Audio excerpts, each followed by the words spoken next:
weekend down in Orlando. All right, let's start with games, Paul. We went over the games we predicted. We had that earlier, but let's go over each game and have a conversation or two about them. What a nice night tomorrow night in Provo. BYU against Cincinnati's. Paul, we'll start with you.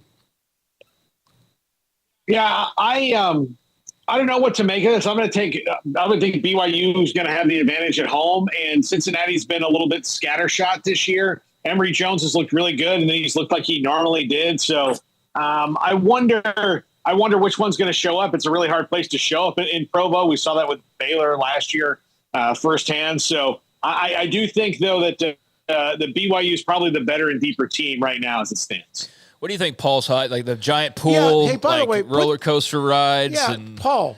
Oh, you party like in the background. You look like one of those fake frames. What's up, Who kiddo? the heck is that? Oh, that's nice. Nice setup. That's Mac. He's he works here.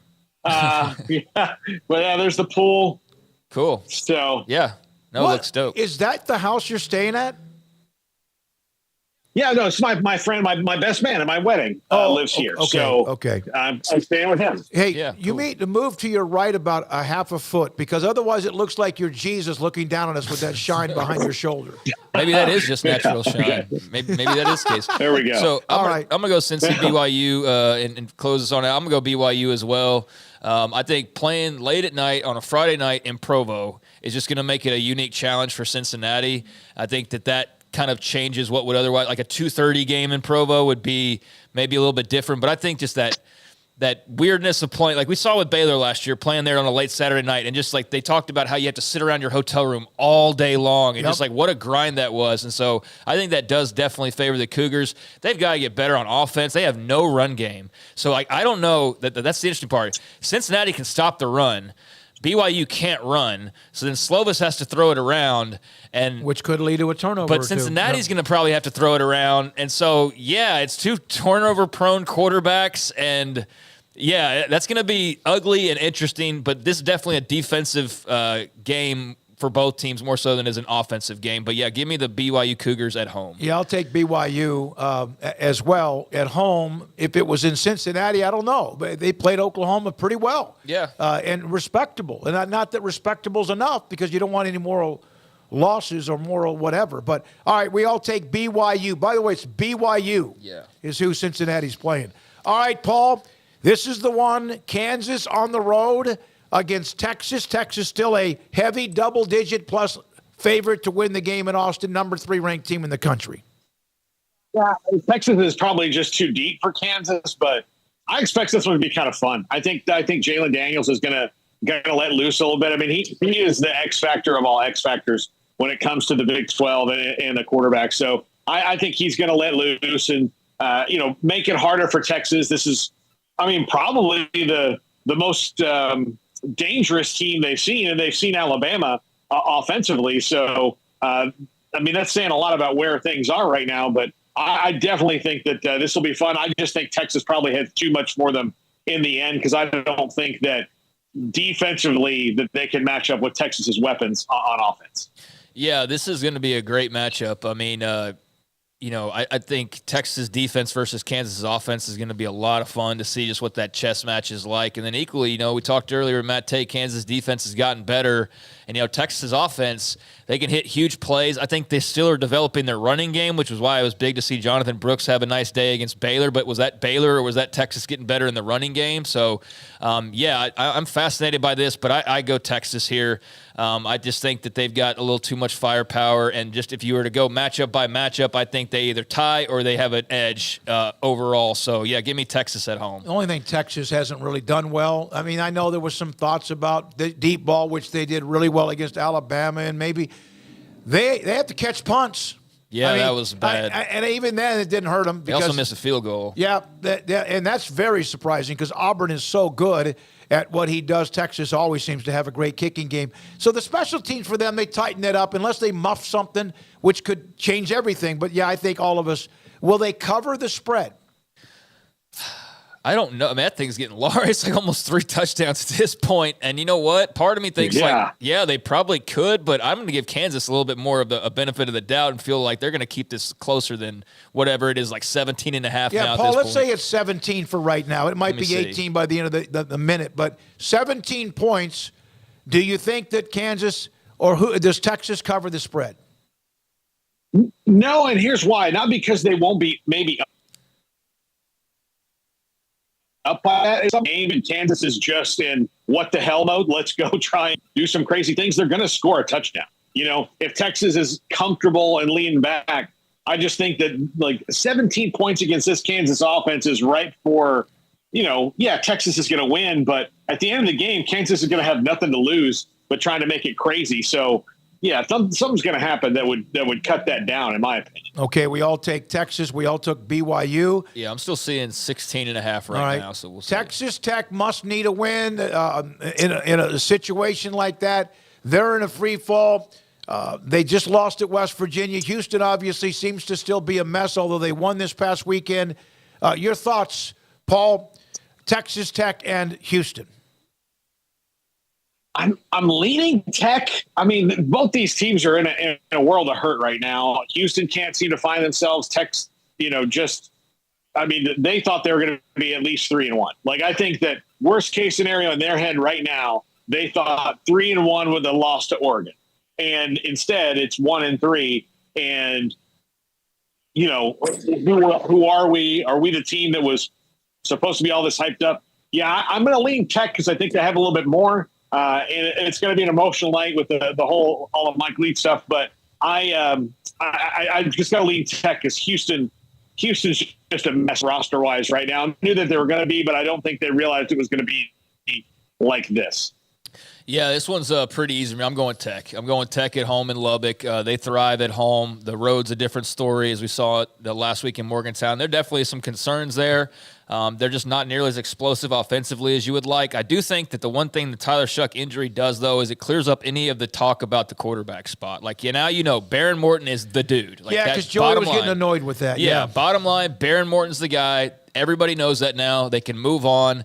Very interesting that you not only have, as Paul pointed out, Holgerson coming back, and they've got the Leach Hall of Fame induction that will also include Cliff Kingsbury, who he coached and was the mentor of at one point in time out there in Lubbock. So that's going to be a huge deal for Tech. But yeah, Donovan Smith also facing his old team. And last year, if Shuck goes down, what happened? It was Morton and it was Smith, and then Morton got hurt, and then here's Smith, and Smith played a bunch and started some games, and now here he is, and he's lining up against them a year later. So you got to love the transfer portal. I do want to shout out Houston running back Parker Jenkins, though, the freshman, had a big week last week, and they're looking for weapons, and I think that maybe he's a guy that's emerging and definitely a guy to keep an eye on moving forward as Parker Jenkins had a huge week. I still go Tech here, playing at home, and I think even with the Shuck injury that that doesn't change a whole lot of what they're going to be able to do. Yeah, I think Tech wins at home. It's in Lubbock. My goodness, I tell you what, if they stink it up and if they lose this game, man, they poop all over the place, then that crowd's going to turn on the program. They're still very obviously loyal and rabid, but yeah, they need to just take care of their business. Yep. They need to take care of their business, and if they don't, and I think they will, I'll take them too. And Baylor goes to UCF, and they don't get any better. That game the following week is the Elimination Bowl for a bowl game. Yeah, with Tech coming to Waco. All right, we've gone down most of them. We're not done. Baylor, no, we'll do that one last. Iowa State coming off for them, any win's good, right? For a lot of teams, playing at Oklahoma against a team that wins with more defense than we've seen in a while, and a team that can still make plays on offense. Gabriel's got a great, passing efficiency, whatever. Iowa State at Oklahoma. Paul? Oklahoma at home, playing the kind of defense they are against an offense that, did some good things last week against Oklahoma State, but this is a different animal. I think Oklahoma. Look, the final score might look like Barry Switzer's coaching this game, but ultimately, I think Oklahoma's going to kind of handle their business. You mean I'm not. Hang a half 100, one of those deals? I guess that's true, but running a triple option. Okay. But it's going to be quick. So I don't know. It might be that too. I mean, if Oklahoma hits their stride, I guess I think maybe they haven't hit their stride in offense yet. Like really, they have the potential to, and they have some guys who are young playmakers, but they don't have their alpha dog win on every route guy just yet. So yeah, I think it's going to be a rough one for Iowa State. Honestly, I mean, it's never easy to go in and play there, but going in and playing there with the the situation they've got, especially on offense, I got to go Boomer Sooner here. Yeah, Rocco Becht played pretty well through the air for Iowa State last week. That was encouraging for them. Then again, it was also against Oklahoma State, and you kind of wonder, what's what there. That was a game that had a lot more points than I think anybody expected. The thing about this game is that neither team has really shown they can run the football. Like, Iowa State has not been able to run the football nearly the way that you thought that Iowa State would be able to run the football. Oklahoma has not shown that they can go out and just dominate by running the football yet either. So, and then going up against two defenses, that could very well remain the case throughout this weekend. So who do you rely on throwing the football and scoring points more? I'm going to go with Dylan Gabriel and that Oklahoma offense. I do think they have receivers that are starting to emerge and develop. It might not be like the name guys just yet, like you had there for a while with Lincoln Riley, where you just knew like CeeDee Lamb and those, D.D. Westbrook and those types of guys. But they're guys like Anthony and those guys are starting to develop and get pretty good. So yeah, Oklahoma's passing game tips it into their favor for me. But yeah, both teams really need their run games to get going here, and that's not going to be an easy task this weekend. OU has to become more dimensional on offense. Defense has been playing pretty well, and of course, right around the corner, that game up at the Cotton Bowl in Dallas, and then West Virginia in Fort Worth. I'm one of the few. Am I one of the few that feel like that TCU probably has too much, but that West Virginia, that's just kind of a gritty, kind of a. I know their quarterback play is sketchy because of the injuries, but they just kind of find a way right now. I'm not saying they'll win, but I think this will be closer than most people think. I think they're going to muck it up a little bit, right? I mean, they're going to make it tougher for TCU than maybe TCU would have anticipated a couple weeks ago because their defense is really, really talented and really, really good and playing well together. I'm just not sure, young quarterback situation that they have there is going to be, a recipe for winning in Fort Worth against that offense. And TCU, it's like everybody forgot about them because they were Neon's first victim, but they're still a pretty darn good team. They may not be as flashy as they were last year in a CFP run, but that's still a really good team, and they're starting to kind of show out. Yeah, give me TCU here. For one, they're at home, but for two, when I look at just the matchups, I don't know how West Virginia's scoring a lot of points in this game unless TCU's defense just completely crumbles, and they've actually gotten a bit better since the Colorado game where they were just completely caught off guard in some ways by what Sean Lewis and company and Shador and all them did. But TCU's been just kind of quietly going about their business since that game and just handling themselves and getting, wins. And I think Chandler Morris is coming along. I think Amani Bailey is becoming a real threat at running back, I think the defense has showed some signs. So, yeah, I just don't know how West Virginia scores with the way their offense is currently constructed. I don't know if Garrett Green will be able to play, but either way, if it's him or it's Markio, I don't think that really changes much in the grand scheme of things. But I do think that as good as their defense has been, for the most part, it hasn't been like great, but it's been pretty good. I still think TCU's got so many weapons, they're going to find a way to be able to score some points. And so, yeah, give me TCU at home. And I think that they'll win by at least a couple scores. I don't think it'll be a blowout, but I think that they'll win pretty convincingly. All right, and then I'll take TCU too, but I do think it could be kind of a little tug of war for a while. It's a weird thing with West Virginia because they're technically, yes, they're 3-1 and they've beaten a couple of rivals, but it hasn't been impressive, and it's been very much like just in grinding through it. And so because of that, there are don't get me wrong, fans are excited and they love that they're 3-1 as opposed to 1-3.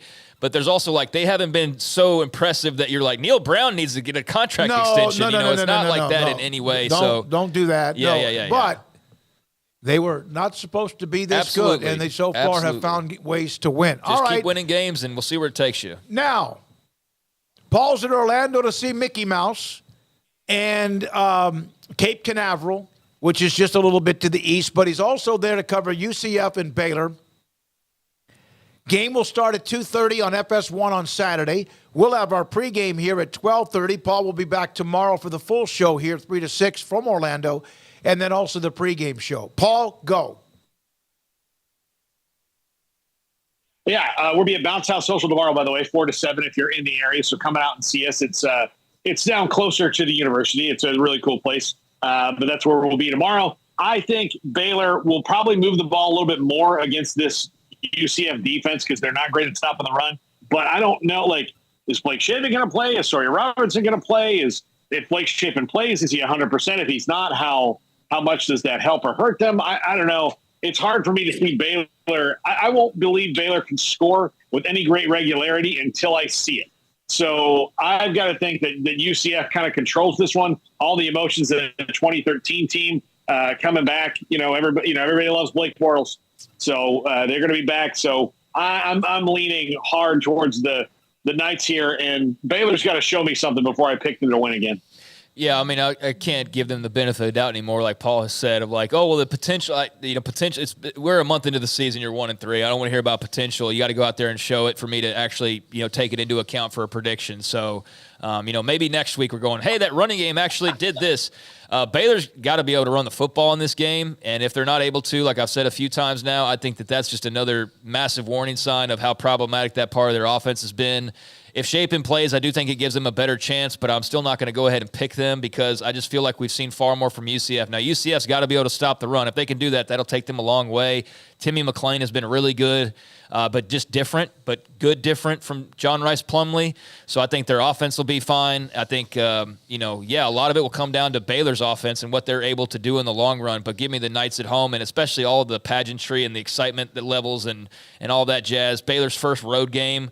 If their young players can't play at a high level at home, how are they going to go into Orlando and just maybe that switches the – Maybe it's the veteran players that need to get their shit together. Excuse my language. Sure. Yeah, I mean, there's that too. Maybe you're right there. Give me UCF. All right, I'm the idiot here. Last week, I don't know who it was, that there were actually people on our site that predicted Baylor would beat Texas. There was no reason for that prediction. None. Zippo, nada. No. And we saw why. I am crazy enough to think that last year the two best wins Baylor had, different team, were at Lubbock and also in Norman. Yep. So I don't know if that's a Dave Aranda thing because people question about what he does to motivate or whatever, but those were two back-to-back wins that looked like Baylor was back on track to maybe play again for another Big 12 title. I feel weird about this one. I don't know about the shape and status, which I don't. But I also know they got part of the Calvary's coming back. And maybe it's such an emotional thing for UCF that they almost hyperventilate a little bit. I don't know. I feel weird picking Baylor to beat UCF, but I feel like maybe getting the hell out of Waco with all the negativity might be a good thing. I could see that. I don't think it's like that point spread to me is way too large. And if UCF wins by that amount, then that's for them. Scary hours for a lot of people involved. But I definitely see where you're coming from. But we'll see. That's going to make it. It's going to be a very interesting game. I'm like Garrett. I'm a little desperate because he's 9-11, and I'm thinking, oh no, Garrett, you're 8-12, right? I'm terrible. I don't know. Something terrible. That's another pick. Paul, could you see my scenario at all playing out? I mean, your backs are against the wall. You just absolutely were mauled by UT in front of a really good crowd. You're embarrassed. You got to show a pulse right here. Cat's backs against the wall. What do you think? Yeah, I'm just worried. I think, honestly, the roster's just not that good. I mean, they missed on some guys, and those are the guys they have right now. And you can't just restart it in the middle of the year. You can't just go, well, let's go on waivers and pick somebody up and see if that happens. That just doesn't happen that way in college football. So, I see your mental scenario playing out, and maybe that is because, look, it's not only the players' backs are against the wall here. The coaches have to have a little backs against the wall feeling as well. So, yeah, I think for the coaches scenario for sure, but can they get A to B, that message to the players? I don't know. I just don't know. Yeah, maybe circle the wagons or whatever, win one for whoever. But, Paul, great stuff. Enjoy the night. I know you'll be